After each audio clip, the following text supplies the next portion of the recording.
সরাসরি নজর রাখবো শুভেন্দু অধিকারী, তিনি বলছেন আচমকা সিদ্ধান্তর কোনো কারণ নেই।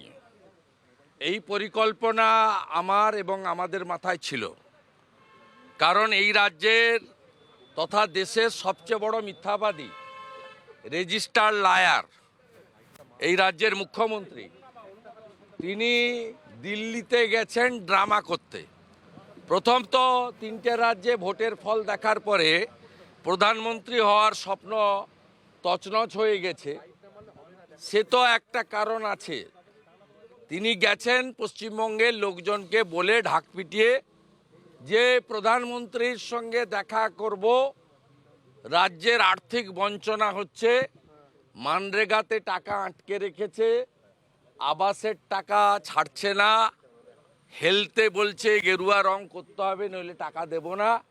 সব অনেক বড় বড় লেকচার গত 2-3 মাসে যেখানে যেখানে গেছেন করেছেন, এবং গত সপ্তাহে উত্তরবঙ্গেও যেখানে যেখানে সরকারি টাকায় পাবলিক ডিস্ট্রিবিউশন প্রোগ্রাম হয়েছে সেখানে গিয়েও একই কথা বলেছেন।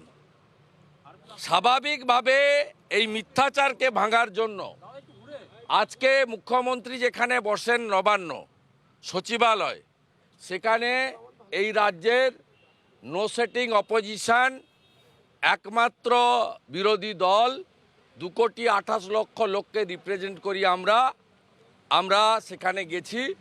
নবান্ন যেহেতু 144 ধারা এলাকা, তাই আমি সহ 3 জন এমএলএ, আমাদের ডক্টর শঙ্কর ঘোষ, বিশাল লামা এবং চন্দনা বাউরি শ্রীমতী, আমরা ওখানে গেছি। এবং যাওয়ার আগে মাননীয় চিফ সেক্রেটারির পিএকে আমার অফিস থেকে ফোন করা হয়েছে। ফোন করে বলা হয়েছে আমরা বিরোধী দলনেতা মিট করতে চান। উনি হ্যাঁও বলেননি নাও বলেননি, এই বলছি জানাচ্ছি 1/2 ঘন্টা অপেক্ষা করুন। আমরা গেছি এবং আমাদেরকে সেখানে অ্যালাউ করা হয়েছে। আমরা চিফ সেক্রেটারির ওয়েটিং রুমে খানিকটা বসেছি, তারপরে উনার কাছে আমাদের বক্তব্য রেজিস্টার করেছি। উনি একটা সময় আমাকে বলছিলেন যদি স্যার রিটিন কিছু থাকে দিন। আমরা কিছুদিন আগেই অতিরিক্ত বর্ষণ এবং ধানে ধলদা কাটার নামে কৃষকদের যেভাবে ডিপ্রাইভ করা হচ্ছে তার রিটিন কমপ্লেন আমরা দিয়েছিলাম। আমাদের 2 দিন আগে উত্তরবঙ্গের এমএলএ নিউরো সার্জন নিয়ে মুখ্যমন্ত্রীকে চিঠি দিয়েছেন। আপনারা আমাদের কথা তো দূরের কথা, চিঠিকে পর্যন্ত প্রাপ্তি স্বীকার করেন না। তাই আপনাদের কাছে আমরা মুখেই বলছি, রেকর্ড করে নিন। আমি রেকর্ড করেছি, ওনাকে রেকর্ডিংটা পাঠিয়েও দিয়েছি। তাতে আমাদের প্রথম ডিমান্ড হচ্ছে, পশ্চিমবঙ্গে জনগণকে বঞ্চিত করছে এই তৃণমূল কংগ্রেস সরকার। শৌচালয়, আবাস যোজনা, প্রধানমন্ত্রী কিষাণ সম্মান নিধি থেকে হার ঘর জল সে নল সে জল, বার্ধক্য বিধবা ভাতা, নানা চাকরি দিয়ে সর্বস্তরে মানুষকে বঞ্চিত করছে এই সরকার। যিনি রাজ্যের 60 লক্ষ সরকারি কর্মচারীকে বঞ্চিত করছেন, যিনি রাজ্যের পেনশনারদের বঞ্চিত করছেন, যিনি রাজ্যের মেধাযুক্ত কর্মপ্রার্থীদেরকে চাকরি দেওয়ার ক্ষেত্রে বঞ্চিত করছেন, যে রাজ্য থেকে 50 লক্ষ লোক পরিযায়ী শ্রমিক হিসেবে বাইরের রাজ্যে যায়, কাজ থেকে বঞ্চিত করছেন, সেই রাজ্যের মুখ্যমন্ত্রী প্রধানমন্ত্রীর কাছে গিয়ে বঞ্চনার কথা উনার মুখে অন্তত মানায় না। দ্বিতীয় অভিযোগ আমরা করেছি, প্রধানমন্ত্রী ফসল বীমা যোজনা, আয়ুষ্মান ভারত কেন পশ্চিমবঙ্গকে যুক্ত করা হয়নি, আমরা বঞ্চিত। আপনাদের এই ঢপের চপ স্বাস্থ্যসাথীর কার্ড পশ্চিমবঙ্গের বাইরে কোনো হসপিটাল নেয় না, ছুঁড়ে ফেলে দেয়। আমরা আয়ুষ্মান ভারত এবং ক্রপ ইন্স্যুরেন্স পিএম চাই। আমরা বলেছি বিশ্বকর্মা যোজনায় আমাদের রাজ্যে সিএসসি তুলে দিয়ে বিএসকে চালু করে বিশ্বকর্মা যোজনায় বিশেষ করে ওবিসি এবং এসসি সমাজ যারা কারুশিল্পী তাদেরকে আপনি বঞ্চিত করছেন। সব রাজ্যে প্রিপারেশন কমপ্লিট, তালিকা কমপ্লিট, এই রাজ্যে ডিএমরা মিটিং করেন না। উজালাতে 75 লক্ষ নতুন গ্যাস কানেকশন দেবেন প্রধানমন্ত্রী। আমাদের রাজ্যে বোন দিদি মারা নতুন উজালা কানেকশানের প্রেয়ার করতে পারছেন না। এবং সাথে সাথে যেটা শেষ অভিযোগ, বিজেপির councillor, panchayat member, MP, MLA এদের প্রশাসনের কোনো মিটিংয়ে ডাকা হয় না। এবং সম্প্রতি মুখ্যমন্ত্রী উত্তরবঙ্গে যে কটা জায়গায় পাবলিক ডিস্ট্রিবিউশন করেছেন, সেখানে বিজেপি এমএলএ হওয়ার বা এমপি হওয়ার সুবাদে আমাদের জনপ্রতিনিধিদেরকে মর্যাদা দেয় না।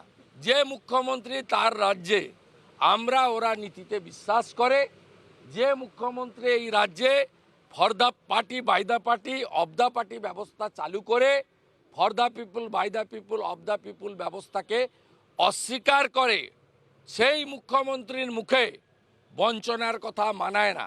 যিনি দার্জিলিংয়ের পাহাড়ের নেপালি গোর্খাদের বঞ্চিত করেছেন, চা বাগানের শ্রমিকদেরকে বঞ্চিত করেছেন, ভুয়া পাট্টার নামে তাদের ভোট নেওয়ার জন্য লোক দেখানো জরিপ করছেন, যিনি জঙ্গলমহলে কুর্মী, আদিবাসী, বাউরি সমাজকে বঞ্চিত করছেন, যিনি ওবিসি হিন্দু সমাজকে বঞ্চিত করছেন, যিনি সুন্দরবনে মানুষকে ন্যূনতম পরিষেবা দিতে পারেন না, স্বাস্থ্য পরিষেবা, সেই মুখ্যমন্ত্রীর মুখে আর রাজ্যের বঞ্চনা মানায় না। পরিশেষে আমরা ভ্রষ্টাচারী, চুরি দুর্নীতিতে নিমজ্জমান মমতা ব্যানার্জির মুখোশ খোলার জন্য রাজ্যের সচিবালয়, যেটা কোনো পৈতৃক কারোর সম্পত্তি নয়, সেখানে দাঁড়িয়ে আমরা আমাদের বক্তব্য, প্রতিবাদ রেজিস্টার করেছি যে ড্রামাবাজ, মিথ্যাবাদী, পরিবারবাদী, তোষণবাদী এবং সর্বোপরি দুর্নীতির আখণ্ড অভিযোগে নিমজ্জমান এই মুখ্যমন্ত্রীর কোনো অধিকার নেই প্রধানমন্ত্রীর কাছে গিয়ে রাজ্যের আর্থিক বঞ্চনা নিয়ে বলার। আজকে যেভাবে আপনি মুখ্য সচিবের ঘরে একেবারে পৌঁছে গেলেন বিধানসভা থেকে বেরিয়ে, কেউ কেউ বলছে শুভেন্দু অধিকারী মমতা ব্যানার্জিকে 10 গোল দিলেন, কি বলবেন? আমি কিছু বলবো না। আমি মুখোশ খুলে দেওয়ার চেষ্টা করেছি। বাংলার জনগণ দেখেছেন, বাংলার জনগণ এর আগে পঙ্কজ ব্যানার্জিকে দেখেছেন, পার্থ চ্যাটার্জিকে দেখেছেন, সূর্যকান্ত মিশ্রকে দেখেছেন, কংগ্রেসের বিরোধী দলনেতা দেখেছেন, বিজেপির দল এমএলএ এবং বিরোধী দলনেতাকে দেখছেন। আমি বিশ্বাস করি জনগণ যে উদ্দেশ্য নিয়ে বিজেপিকে একমাত্র বিরোধী দল করেছিল, আমরা সেইটাকে মর্যাদা দেওয়ার চেষ্টা করি প্রতিদিন, প্রতি মুহূর্তে, প্রতিটা বিষয়।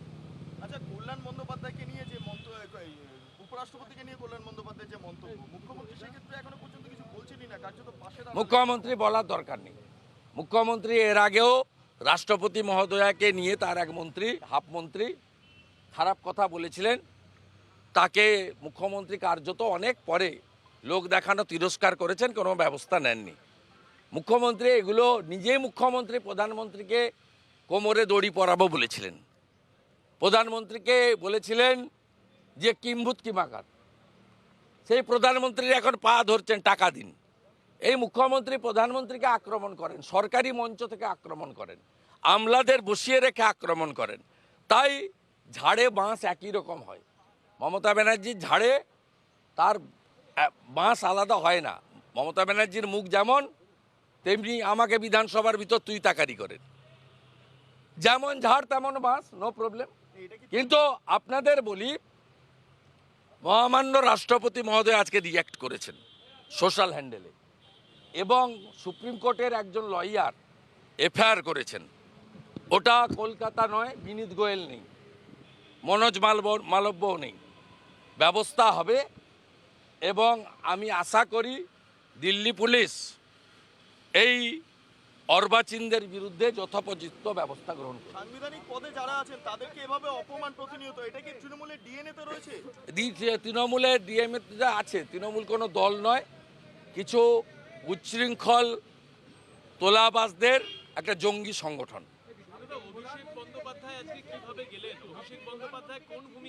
আমি বলতে পারবো না। ওরা সাংসদ চেয়েছে, প্রধানমন্ত্রী 10 জনকে অ্যালাউ করেছেন তার অফিস, তা 10 জন কে যাবেন সেটা তো মালিক ঠিক করবে। আর মালিক কখনো উত্তরসূরি বা পরিবারের লোককে বাদ দিয়ে যেতে পারেন না।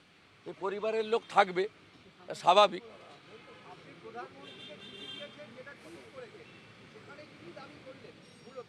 আমি দাবি করেছি তথ্য দিয়ে যে আপনার মিড ডে মিল, রেশন, আবাস, গ্রাম সড়ক এবং 100 দিন সব লুট হয়েছে, তথ্য দিয়ে বলেছি। আপনার সরকারের কেন্দ্রের পাঠানো দপ্তরগুলো তদন্ত করে রিপোর্ট দিয়েছে। এবারে আপনি যাতে ব্যবস্থা গ্রহণ হয় দেখুন। পশ্চিমবাংলার মানুষ আর অপেক্ষা করতে রাজি নয়।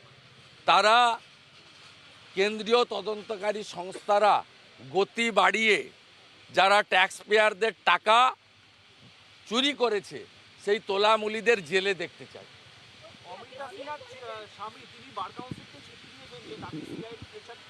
ভয়ঙ্কর ভয়ঙ্কর। আমার পিছনে 2.5 বছর লেগেছিল, 3 বছর।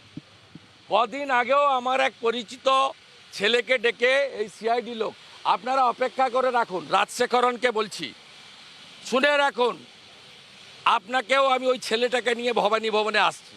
কবে আসছি আপনাকে বলে আসবো না। আপনি একটা ছেলেকে ডেকে আমার বিরুদ্ধে আপনার লোক তমলুকে বলেছে 1 কোটি টাকা দেব, শুভেন্দু অধিকারীর বিরুদ্ধে একটা ফলস স্টেটমেন্ট করো। কিন্তু বিচারপতি স্বামীকে যেভাবে একইভাবে করছে, সব ফলস। আমি এই রাজ্যের প্রধান বিচারপতিকে বলছি, তিনি দয়া করে জাজেদের বাঁচান, জাজেদের পরিবারকে বাঁচান। Mister Bindal, mister Kaushik Chandra, mister Rajshekhar Mantha, mister Abhijit Ganguly, madam Amrita Sinha, এই রেসপেক্টেড জাজদের উপরে গত কয়েক বছর ধরে মমতা এবং তার গুন্ডারা যেভাবে আক্রমণ করছে, পুলিশ যেভাবে নিষ্ক্রিয় ভূমিকা নিয়েছে, বিচারপতির বাড়িতে পোস্টার পড়ার পরেও একজনও গ্রেপ্তার হয় না। এই এই এই এই জুডিশিয়ারি যদি খতম হয়ে যায়, গণতন্ত্রের এবং মানুষের আশার শেষ জায়গাটা যদি চলে যায়, মানুষ যাবে কোথায়? আমরা ছাড়ব না। We raise our voice. এবং আমি অনারেবল চিফ জাস্টিস তার যে অ্যাডমিনিস্ট্রেটিভ ক্যাপাসিটি আছে তাতে ইন্টারফেয়ার করার জন্য আমি সোমবার দিনই মাননীয় প্রধান বিচারপতি কলকাতা হাইকোর্ট তার অফিসে as a leader of opposition আমি তথ্য, ডাটা, ছবি দিয়ে বিচারপতিদের এবং তার পরিবারকে রক্ষা করার জন্য উনি তার অ্যাডমিনিস্ট্রেটিভ ক্যাপাসিটিকে এক্সারসাইজ করুক, এই অনুরোধ এবং আবেদন নিয়ে পত্র লিখব কলকাতা হাইকোর্টের মহামান্য সম্মানীয় প্রধান বিচারপতিকে।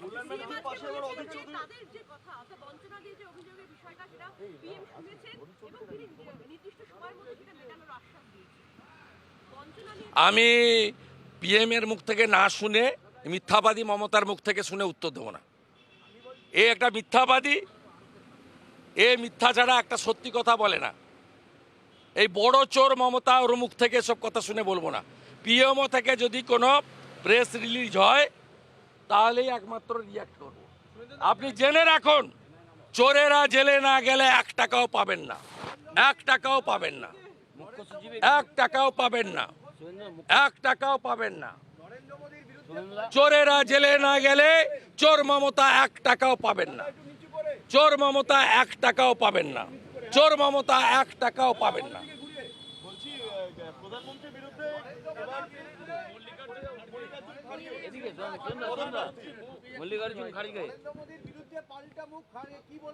কিছু বলবো না, জনগণই বলে দিবে। দেশের প্রধানমন্ত্রী কেমন হওয়া উচিত জনগণই বলে দেবে, আমার মুখ থেকে শোনার দরকার নেই। এটাতে ভারতীয় জনতা পার্টির অনেক ইজি হয়ে গেল। আর নরেন্দ্র মোদীর যে ব্যক্তিত্ব, নেতৃত্ব, তার কোনো বিকল্প নেই। লোকসভা নির্বাচনে গণনার দিন এটা প্রমাণ হয়ে যাবে। আর তৃণমূলের ওই যে ভাঙা থালা বাজানো যে বাংলার প্রধানমন্ত্রী, তা বাংলার প্রধানমন্ত্রী এখন কি হবে? বাংলার প্রধানমন্ত্রীর কি অবস্থা এখন? অতএব আমি মনে করি জনগণই সঠিক সময়ে উত্তর দিয়ে দেবে। নরেন্দ্র মোদী 400-র বেশি আসন নিয়ে তৃতীয়বারের জন্য প্রধানমন্ত্রী হবে। দেশের মানুষ বুদ্ধু নয়, মূর্খ নয়, তারা অবিবেচক নয়, তারা আমাদের দেশকে গাজা ভূখণ্ড, আফগানিস্তান, ইউক্রেন হতে দেবেন না। বাংলার আওয়াজ, বাঙালির আবেগ। জি 24 ঘন্টা।